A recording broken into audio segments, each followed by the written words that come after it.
R2 webinar. Today we're going to talk about the insurance requirements that are laid out in the R2 standard, as well as discuss the R2 guidance document and its, basically what it says about the insurance requirements, and hopefully clear up a lot of confusion and that's in the industry as far as what type of insurance you need and what's truly required for your R2 certification. So my name is Scott Jones. I'm the EHS Program Manager here at Perry Johnson Registrars. I also have with me Ross Fields with the Levitt Group. He is in the insurance industry. He solely focuses on the waste stream industry for insurance. So he is also on the R2 Technical Advisory Committee along with myself.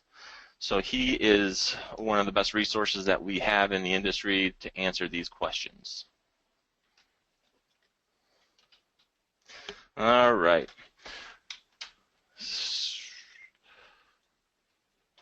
So we are located, for those of you who don't know, in Troy, Michigan. It's just outside of Detroit.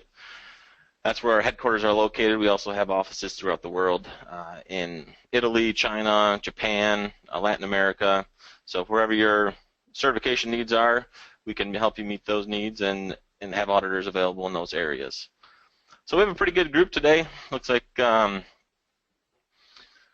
we have a few clients on board as well as some consultants, so hopefully this will be helpful for everybody.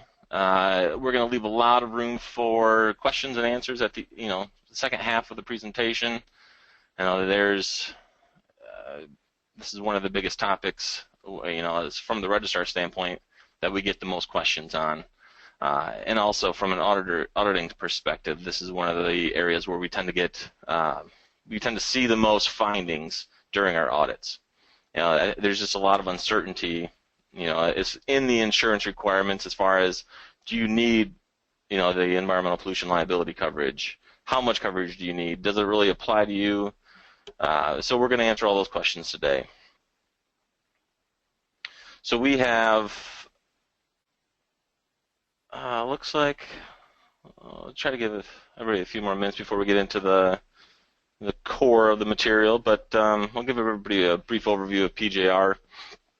So we're currently the #1 R2 registrar in the world. We have over half of the R2 companies who are certified to the standard.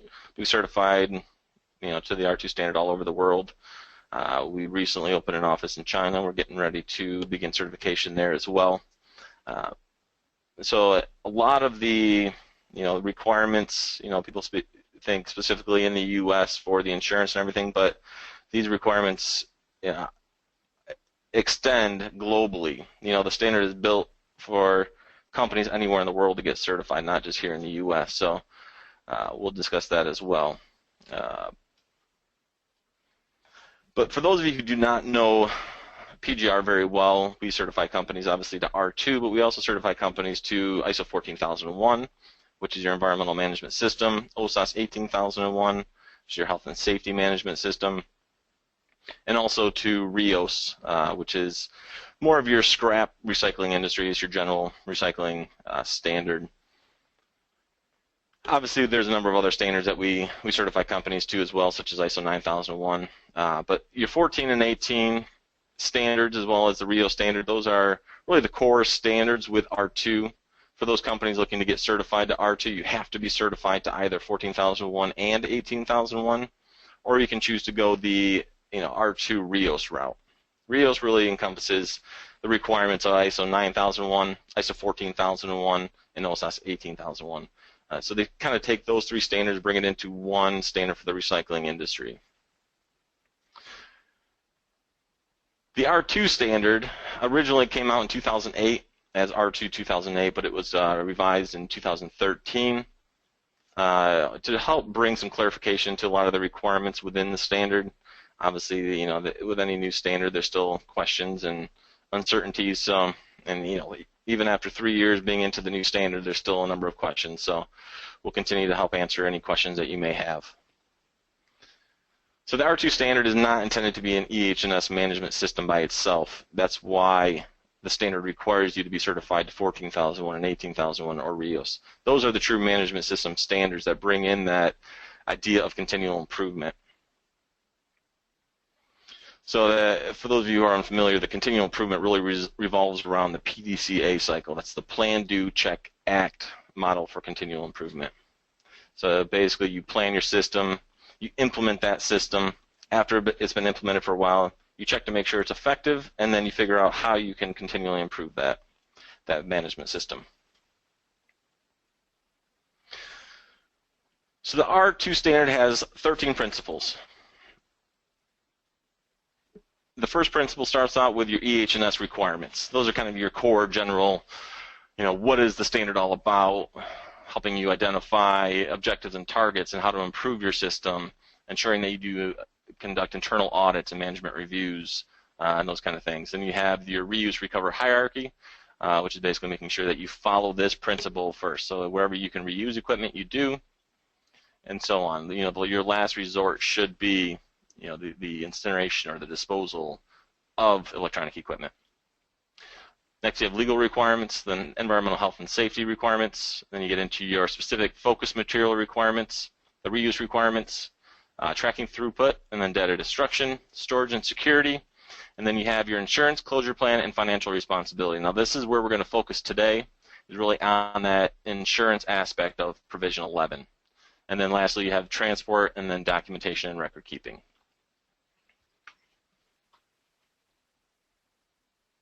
So with that, I will invite Ross Fields to take over and address a number of the insurance requirements and then answer any questions that you may have. Well, good morning.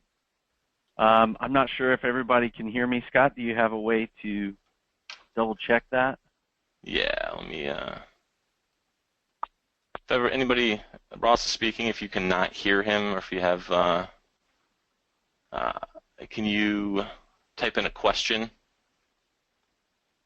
or a comment, I think, in the chat box? Yeah, I just want to make sure that everybody can hear me. And before you get started, Ross, if you have questions and as we're going along, everybody can hear you just fine. Thanks, George.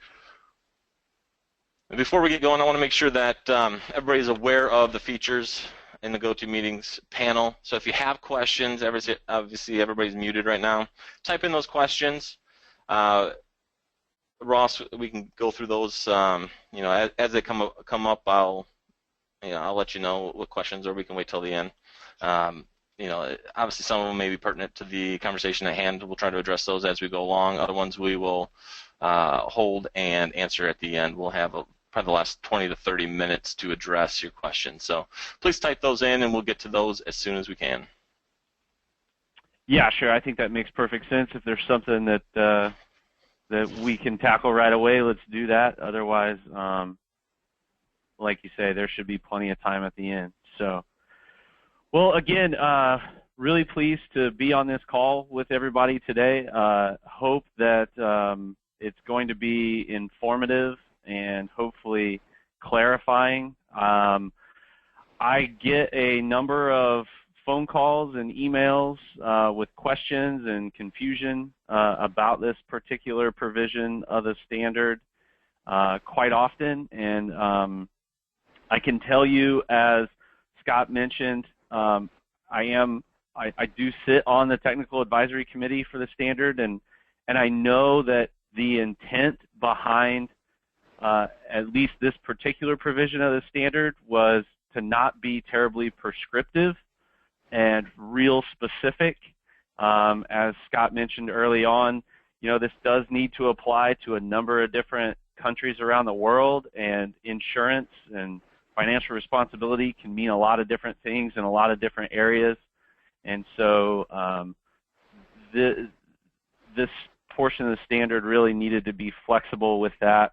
But that does sometimes leave a little bit of vagueness there and a little lack of clarity. So a lot of times interpretation for the auditors or interpretation for recyclers and processors in particular parts of this provision can be different.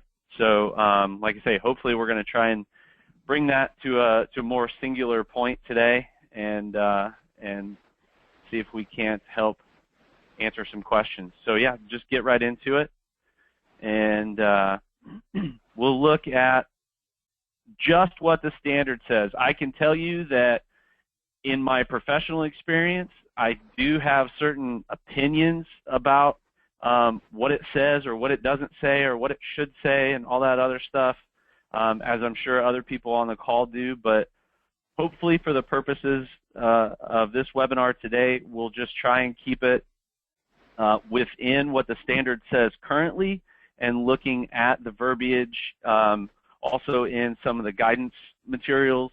And that way we all kind of will have a concrete idea of what is in this provision. So Provision 11 obviously deals with insurance, as Scott mentioned earlier, and I think the biggest takeaway from the general principle is that phrase right there in quotations, adequate to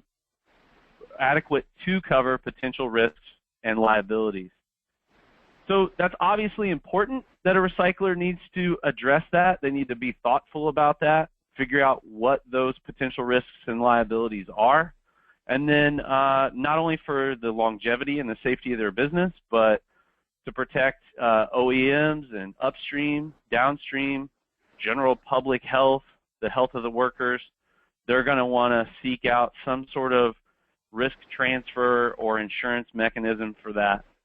I think where the problem arises is, and we can go ahead and go to the next slide here, Scott. I think where the problem arises is who defines adequate? What exposures and liabilities are kind of uncovered? How do you go about uncovering those? And what is an adequate insurance to cover these kind of exposures? So I think one of the biggest pieces of insurance when you talk about this and liabilities and coverage is what I'm going to refer to often as the TPE, and that's an acronym for something known as the Total Pollution Exclusion. So I think you'll see as we get into this a little bit more that there's quite a concern with the Total Pollution Exclusion, and we need to also figure out what the operations are, what kind of insurance may need to be sought under special circumstances. Can you have the same type of insurance that your neighbor does, maybe, if they're a more of a quote-unquote Main Street business? And who kind of takes on the assessment for these risks? What do they figure out? What kind of exposures do they look at? And then how do we get into applying this quote-unquote adequate insurance? So let's go ahead and we'll talk about the total pollution exclusion a little bit more here. Or not. No, go ahead. That's fine. What we're looking at here is requirement A as you go right down through the provision, adequate insurance to cover liabilities, including environmental pollution. So let's go ahead and go to the next one here. Environmental liabilities.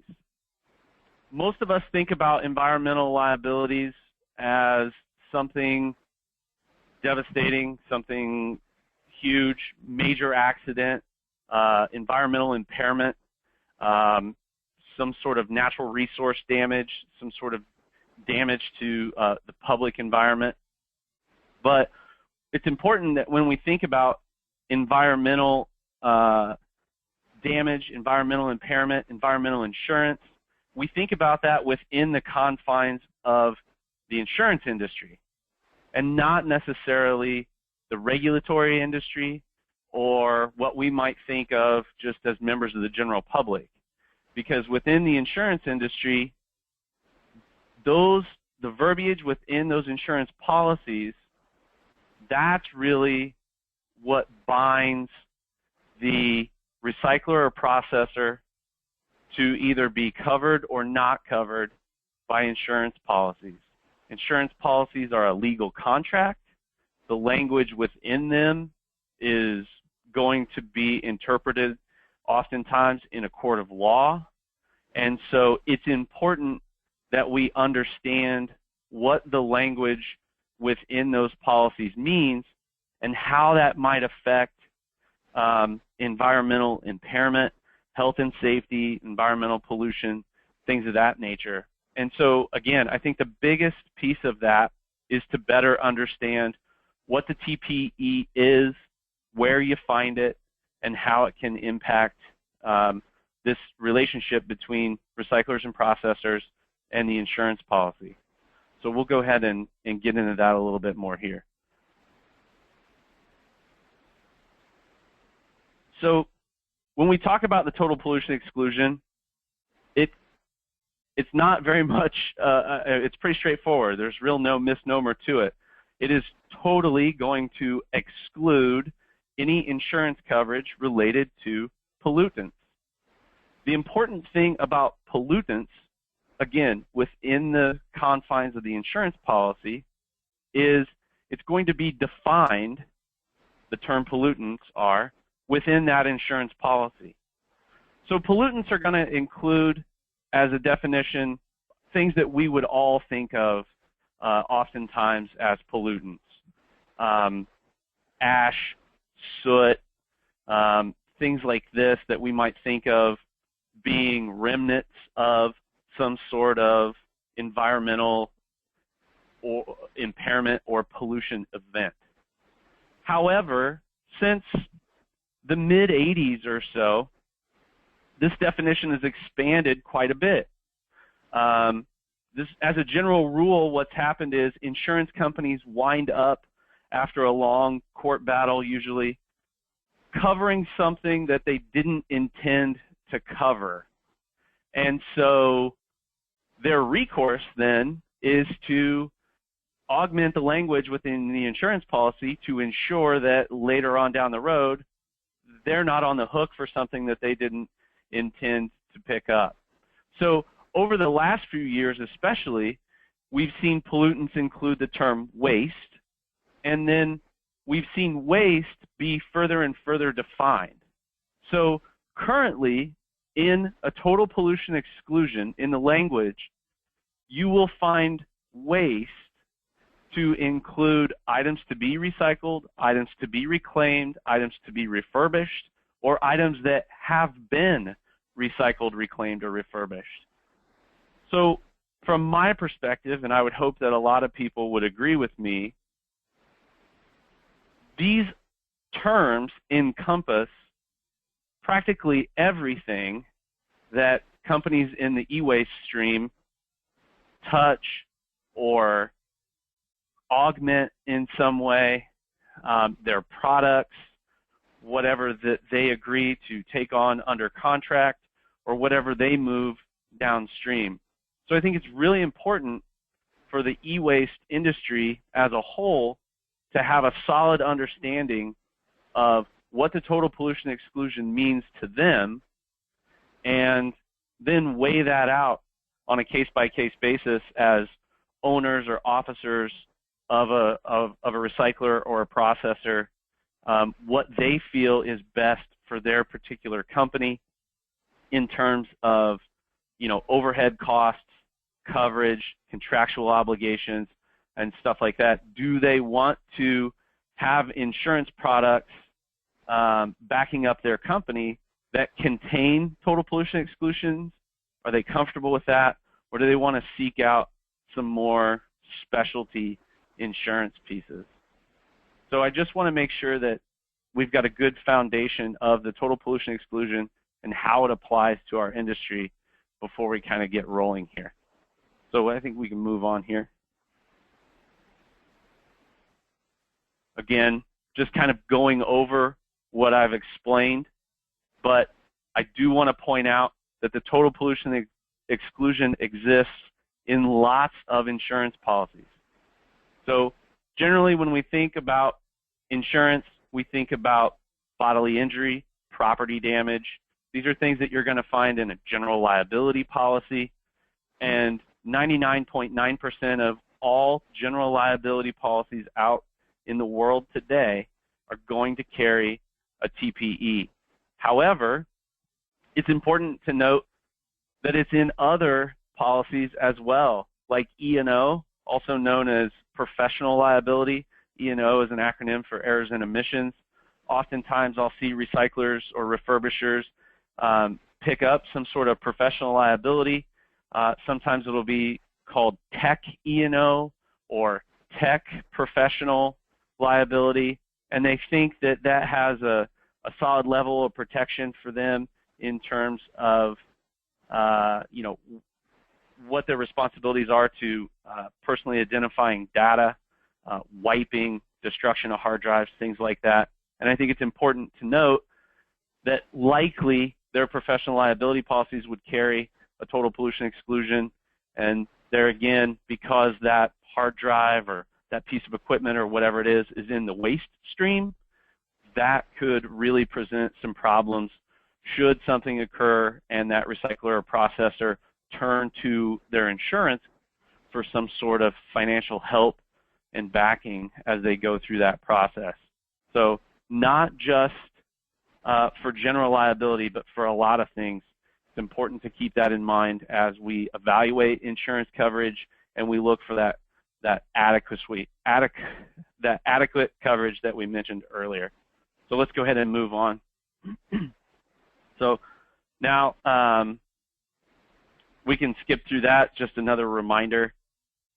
We're going to try and get in to a little bit of a deeper dive here and go kind of line by line through what the guidance document says, because I know that a lot of auditors and a lot of recyclers and processors look to this for a little deeper understanding, a little more explanation, and so I thought it might be helpful to just kind of go through these in numerical order and maybe elaborate on it a little bit and give you a little bit of a perspective from the risk management and insurance professional side that we may not always have involved in the audit or certification process, because I do get a lot of questions that pop up during that process. Sometimes that's a little late in the game, so hopefully we can do some clarification here and be a little bit ahead of the curve. So let's go ahead and get into that. So again, just going numerically through these, comment 11.1, I'm just taking these quotes right out of the guidance document. A thorough risk assessment. I think that's an important term. You know, the guidance says that a thorough risk assessment should be conducted. That's going to determine sufficient insurance requirements, et cetera, et cetera. It may be determined that pollution liability is not necessary. This is true. I could easily agree with some scenarios where a risk professional or an insurance professional might do a risk assessment and say, you know, pollution liability is not necessary for this particular instance, and that's fine. But I would say two things. One, I personally don't feel that thorough risk assessments are being done on every level. I know that sometimes that can be a challenge to find the right professional or to have the time, or maybe it's money.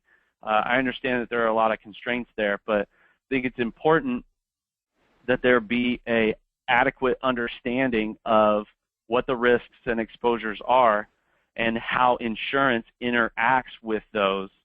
And are we looking at pollution liability insurance based on filling a gap that's created by that total pollution exclusion that we spoke about? Or are we looking at pollution liability insurance only because, you know, if this particular handler needs a hazardous materials permit, or they do something specific in the process of recycling electronics?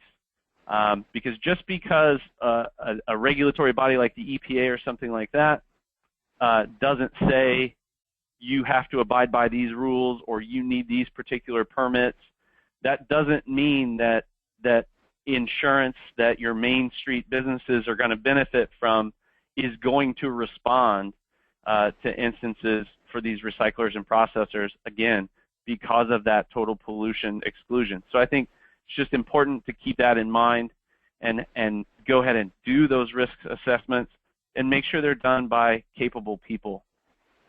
So we'll go on to the next one here that talks about adequate insurance coverage. Again, back to this CGL, or commercial general liability. This is insurance that is very much, I would say, cookie cutter.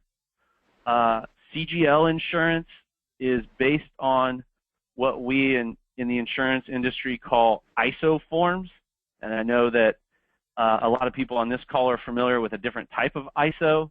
This ISO is the Insurance Standards Organization. Basically, they maintain a log of various insurance forms, and there is a commercial general liability form, and all or most of the insurance companies share this form. It's a basic building block for liability coverage, and so it doesn't matter if you're going to Hartford or Travelers or Liberty Mutual or some of these other big name companies that are very reputable and great. They're all going to have this same basic building block, and then they're going to tweak it a little bit here and there to their own liking and their own appetite. So it's important to understand what is adequate when we talk about commercial general liability. Oftentimes it's cookie cutter because it's meant for the ease of replication for a number of Main Street businesses, your beauty salons, your restaurants, you know, your small office buildings, all of this stuff. And I would say from a risk standpoint that companies in the e-waste stream, regardless of their size, sophistication, or particular processes, from a risk standpoint, insurance standpoint, they do not fit in the same category as quote-unquote Main Street business. So it's important that we understand what that commercial general liability cover actually is and what insurance is needed and when to call in some specific insurance. 11.2 also deals with what I would call AI, or additional insured. At the very bottom of the guidance, that first paragraph, it says it's recommended that an R2 recycler be named on downstream vendors' policies as additional insured entities. I just think it's important to note that there are some potential problems with that. Additional insured means that you're now at the mercy of that other insurance policy. So yes, you may have the opportunity to have their insurance policy kind of be the first man over the wall, so to speak, and be that buffer for you. But again, you're kind of along for the ride at that point. You're going to have to just deal with whatever that insurance company deems the appropriate steps to come. And if there's no coverage on that policy for whatever event has occurred, you're not going to benefit from it either. As you move on through that, it says that auditors should be able to understand what's in it, but they don't need to verify the language. Again, not every auditor can be expected to be an insurance professional. I totally understand that, but I think that that could be a bit of a slippery slope given, is there a total pollution exclusion in it? What other language, what other devil might be in the details? Should we get someone else involved at that particular point to help us kind of decipher this and understand better what is or isn't in this insurance? So maybe not verifying all the language to check boxes along with the standard, but definitely verifying that language to a point where the recycler and the auditor feel comfortable that it's adequate. So the next one, we're going to get back into pollution liability a little bit. I wanted to talk about non-admitted, because when it does talk about that, it says that non-admitted policies are not regulated by the states, and that's a bit of an untruth. They're absolutely regulated by the states. There are no insurance policies today in the 50 states of the U.S. that you can write without it having been submitted to and approved by that particular state's Department of Insurance. So I understand this is a global standard, and it's not going to be that way all around the world, but I just want you to know that just because an insurance policy is not admitted doesn't mean that it's the Wild West. The NODS is non-owned disposal sites. That's very important for electronics recyclers to have, because that's their protection for when the product that they've processed goes on downstream to be processed further or ultimately disposed. And that's where somebody in the waste stream is going to have that coverage trigger for what happens after it leaves my facility, what happens when it gets in my downstream's hands and something happens, something goes wrong. Transportation pollution is important. Can't ever forget that. And then when the comment talks about additional insured, it says that it's going to protect both up and downstream, but that's a large leap for an assumption. We don't always know that. Again, you're at the mercy of the details of that other policy. And so just simply being named as additional insured as a processor on another processor's policy shouldn't give everybody the confidence that that's far enough and that's totally fine.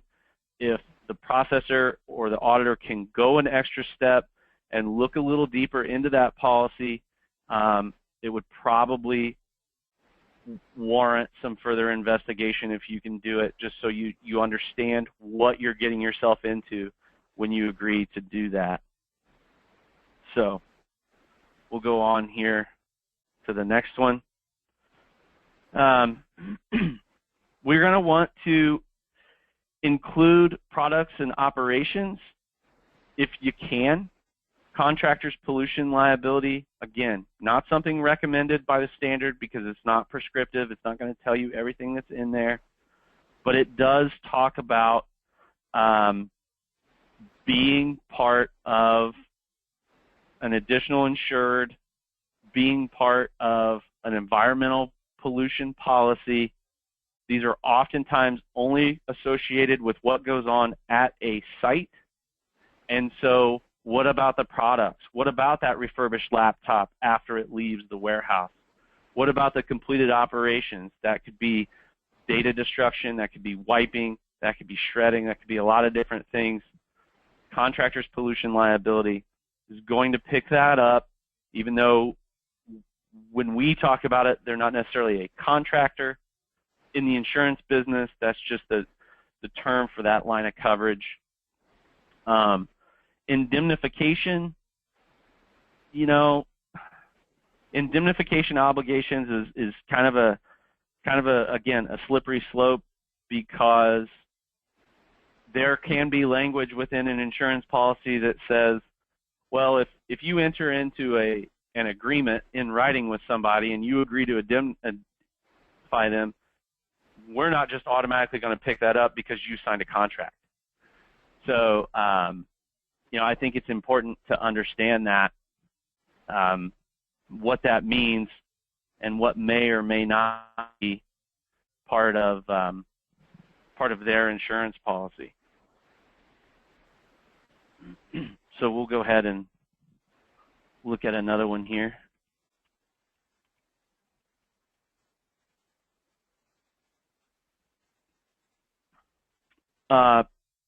Number 11.5, considerations for a sufficient financial instrument. This one's interesting, just because I can tell you it's in discussion now. Like, what does this mean? So let's go ahead, and I think we can click to the next one. I think maybe I get into this a little bit more. The standard does not accept insurance as a means of financial assurance for closure. I personally know that there are some recyclers and processors out there now, and have been over the last year or so, that have site pollution insurance in place, and their auditor has accepted it, and it's been part of their certification process to say this insurance policy is a financial instrument for closure. Again, because we're staying within the confines of what the standard says now, I can tell you that that's unacceptable. However, and Scott, let's see what the next one says. I can tell you that what's accepted now and what's listed in there is the trust funding, the bonding, the irrevocable letters of credit at banks. And I do have this question. You can see this first question. Why does this need to be outside insurance? Well, I personally don't have the answer to that question. I think it's a good question to ask, and I think it's been asked, and that the standard is kind of wrestling with that. So just stay tuned on that.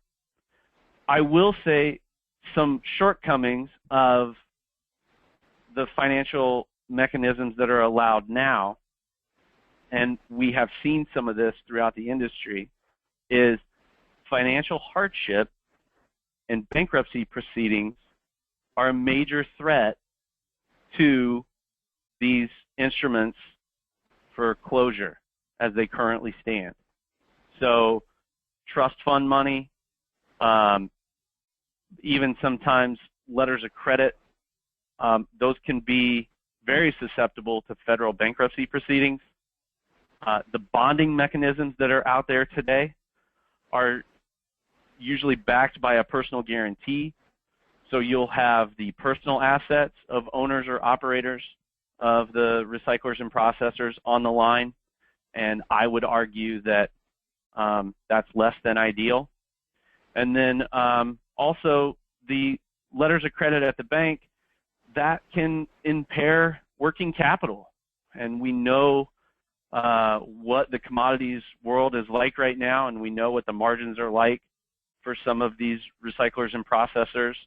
And even something as small as $8,000 or $10,000 or $15,000 in a bank, I know a lot of companies that would love that injection of cash into working capital, let alone some that are 30, 50, 45, and higher. So just, again, stay tuned on that, but I did want to comment on that because I often see that question come up quite a bit, that's what they're trying to meet. Hey, my auditor said we don't need pollution liability insurance, forget that, but we do need this deal with closure, and I hear insurance can do it. Well, technically, for the standard, no. But insurance is a wide, wide world. There are a lot of different products, a lot of creative individuals, both on the underwriting side and on the brokerage side, like in my shoes, and there are a lot of things that can be done to protect businesses appropriately, and sometimes that isn't always what's in voluntary regulation or mandatory regulation. So I just wanted to go ahead and go through that. So let's see what if there's anything else there, Scott. That's it. That looks like it's it. Yes, sir. So at this time, I'd like to open up to any questions that you may have. You can feel free to raise your hand. I'll click on you so you can speak, and I'll unmute you. Otherwise, you can type in a question to the question box, and we will do our best to answer any questions that you may have.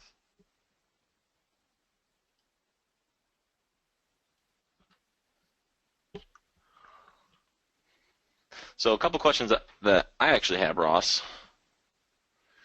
One question being, I know you mentioned earlier that there are some companies who could potentially be exempt from the pollution liability coverage. What type of companies have you seen out there that would fall under that? Sure. So generally speaking, if a company is doing some really light refurbishment, then I would agree that oftentimes they don't really need pollution liability insurance, particularly for their site. You know, if they operate in basically like an office / small warehouse setting, where it's basically almost like a software company kind of atmosphere.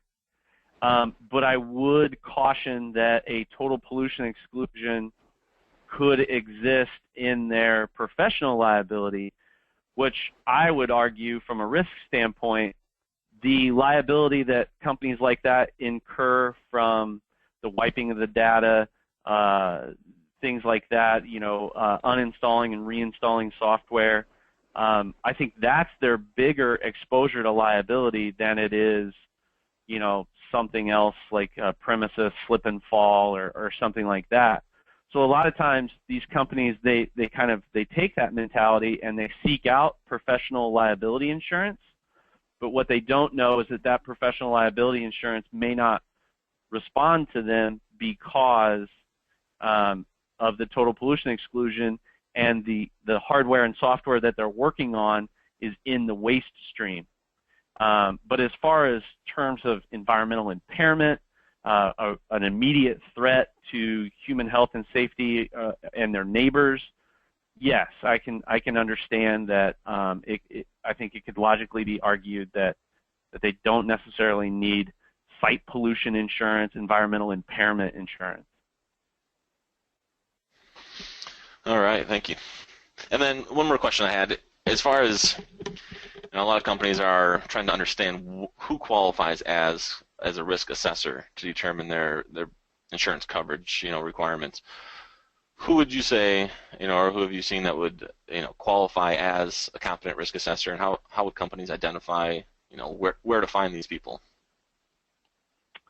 Sure. Well, I mean, I think the assessment of risk is one thing. I think a lot of people could come in and look at how you store things, fire suppression systems, access to theft and mysterious disappearance and things like this. But I think for the purposes of the standard and why the risk assessment is stuck in this provision is, and this is just a personal interpretation, I'm not speaking for the standard, I don't know that this is exactly what they want to do when they set out, but I think the intent is that there's got to be some sort of safety net there if something does go wrong, and that way the rest of the industry or upstream, downstream immediates aren't somehow left holding a proverbial bag. So I personally think that a strong understanding of a lot of different types of insurance or other what we call risk transfer mechanisms, meaning you transfer that risk off your books, you're not just going to be out of pocket for it if something goes wrong.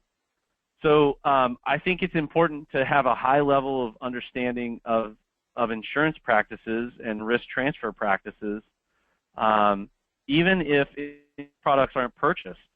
I think that person should be able to elaborate on the exposures to risk for that recycler or that processor, and allow the recycler and the processor to make the best informed decision possible.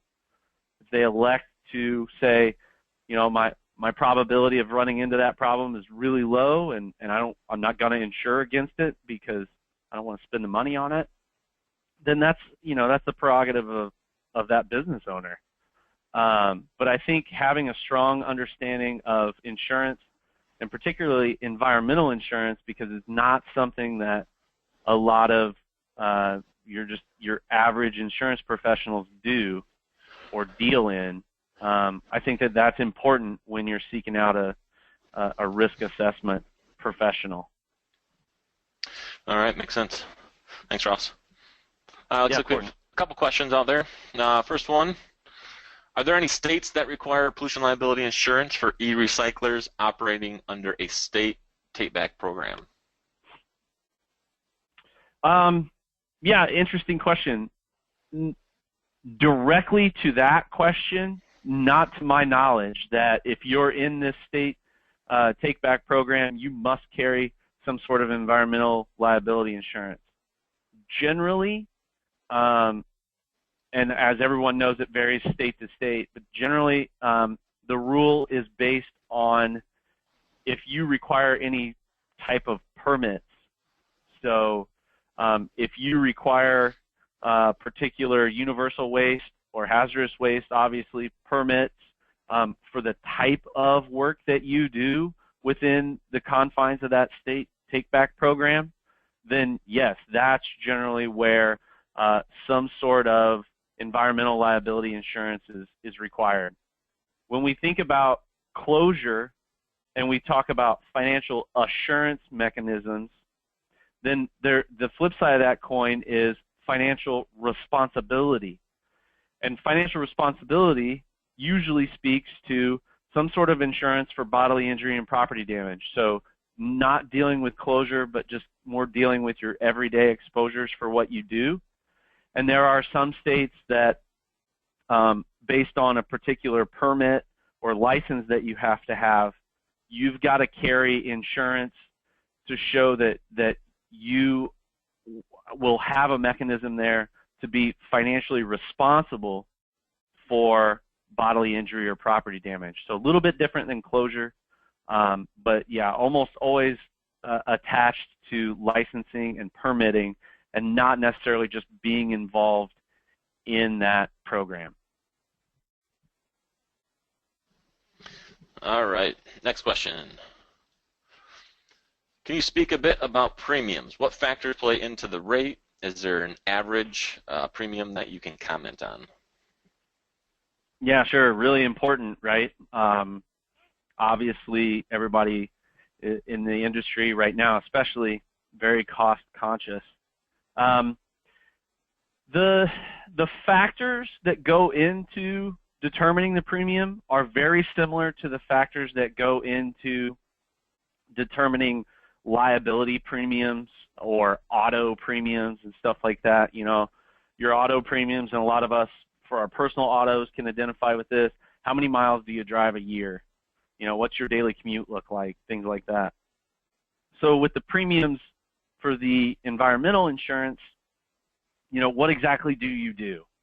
That's going to be a factor into it. And obviously, you know, if you're dealing in a higher environmental hazard, leaded glass, high quantity storage of batteries, things like that, or somehow there's other heavy metals involved, your rates, your premiums are going to be skewed in a different direction than if you really don't do any of that. You only take in working or semi-working laptops and PCs, and you do a little uninstall, reinstall, and maybe swap out some hardware.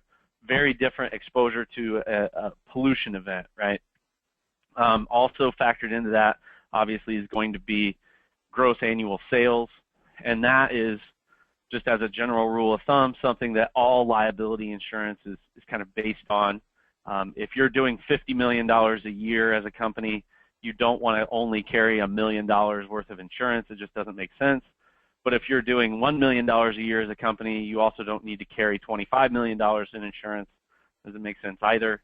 So the factors that go into it, I think we would all kind of be able to wrap our head around. They're pretty commonsensical, and they're also really similar to just general liability rating factors. The premiums, it really depends on what you're looking for. Most of these products can be coupled with general liability. So, for example, you have a general liability policy now, and you're paying $1,000 a year for it, and you go and you seek out site pollution insurance, and that's going to cost you $3,500 a year. That will generally include your general liability in with that. So you want to make sure that you take that cost into account when you're looking at, so you kind of get a better apples to apples. It's not usually in addition to a lot of the insurances you already carry, but it kind of can encompass that as well. For most of these products on the market today, the baseline premiums start somewhere in the neighborhood of $2,500 to $3,000 on the annual. Again, they could be as much as $25,000 or $35,000 or $40,000, depending on what level of coverage you pursue and the size and sophistication of your company. You can also get multi-year breaks. So if it's $3,000 a year, but you buy a 3-year term, it may only cost you $7,000 or $6,000, as opposed to if you bought 3 straight years of $3,000 at $9,000. So there are a few different options out there, kind of depending on what you pursue. But most of the baselines for these products start at about $3,000 in the annual.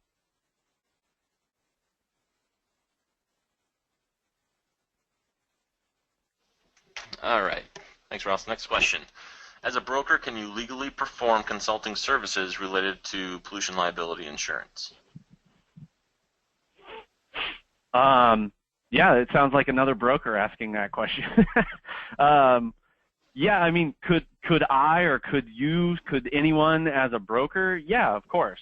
The problem that you get into is most people in my shoes, and myself included, you're going to rarely find instances where like, for example, where I would generate a report and, say, I hereby swear that this company doesn't need environmental insurance under no circumstances whatsoever, because if it ever does come up that they did, then I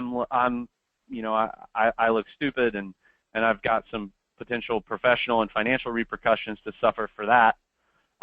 So I would think it be nearly impossible to get anybody to sign off on something like so blanketed and so concise.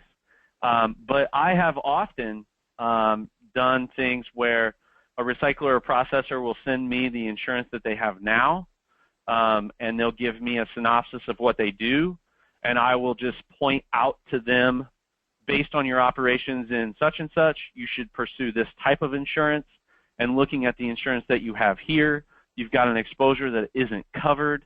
So things like that, just to kind of bring these concerns to the surface. Yeah, absolutely. Insurance professionals can do that, and I would think should do that as part of the due diligence in their relationship with their potential clients or current clients.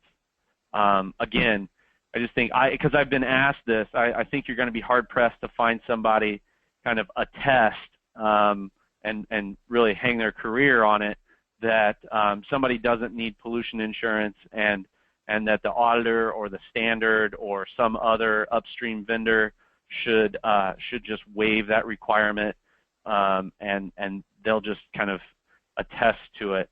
So kind of a little two different things there, but a risk assessment just generally stating what's going on and what some potential concerns and liabilities might be.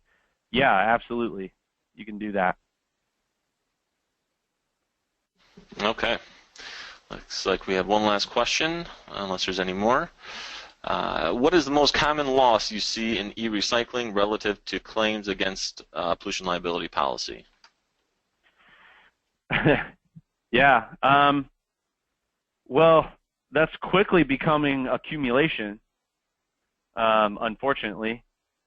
And there's been some insurance that has been negated because of failure to pay premiums and stuff like that. So in the current climate, it's just kind of the existence of regulated materials, or what we would say, for the purposes of this conversation, FMs. But prior to some of this issue with glass, which I think is kind of its own conversation, what I have seen on 2 or 3 occasions, and I'll give you a couple quick examples, was one, I had a client who moved. So they were in a facility for a number of years, and at one time they actually did some separating of CRTs, and so not a full dismantle, but a light dismantle, and they also did a lot of shredding of hard drives and other materials. And they decided to buy a building. They wanted a little more room. At that point, they had kind of changed their operations. They were no longer doing the CRT thing, and they were more in kind of a take-back stream. I think a natural progression for a company that had been in the industry since the mid-2000s. So they decided to move, and this was here in the state of California, and their state permit to operate, as all recyclers here are, it's connected with the facility.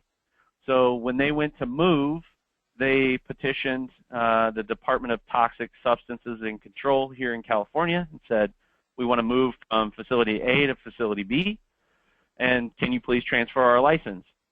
The state said, sure, no problem. We just need to inspect facility A to make sure that it's nice and clean and that there's no responsibility to you guys before we release that license and permit you at facility B. And so when the state went in there, they found concentrations of copper and lead and some other metals on the walls and in some of the acoustic ceiling tile in the office and a few other things. And so basically the state said, you know, you guys got to clean this up. It's your responsibility. We won't release this permit until you clean it up. So we triggered the on-site cleanup provision in their site pollution policy. I will tell you that they did have to pay a $25,000 deductible, which I know seems astronomical maybe to some people on this call, but they were afforded $160 some odd thousand for the professional cleanup and the clean bill of health from an industrial hygienist. So in comparison, their deductible was just a fraction of the cost that it would have been had they been out of pocket. So they were able to get that permit released and then move to another building. So I think that's a great example of there was no major catastrophic event or anything like that, but the insurance was there. It triggered. That's exactly what that on-site cleanup provision is for, and it worked. And so in the days when things were a little bit quieter, those were the types of things that we would see this stuff work for.